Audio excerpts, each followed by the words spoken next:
Hello friends, তোমরা কেমন আছো? তো দেখো, এটা হয় সেই খোল ভিজানো বালতিতে যে খোল ভিজানো ছিল।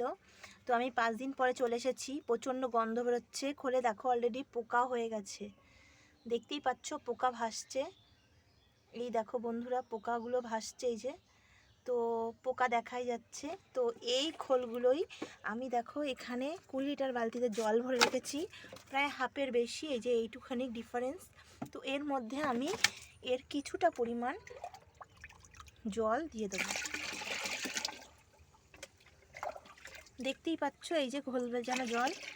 এবার এই জলটা, এই দেখো কতটা ছিল। এবার আমি এতটা পরিমাণে জল দিয়ে দিলাম, এই খোল ভিজানো জল দিয়ে দিলাম। তো এই জলটা আমি প্রত্যেকটা গাছে দেবো। দেখো, দেখতেই পাচ্ছ, এই দেখো এই একটা গাছ, এই যে উস্তে করলা গাছ। তো এই গাছটার গোড়ায় এরকম করে জল দিয়ে দেবো। প্রত্যেকটা গাছের গোড়ায় আমি জল দিয়ে দেবো যতটা পরিমাণে হয়।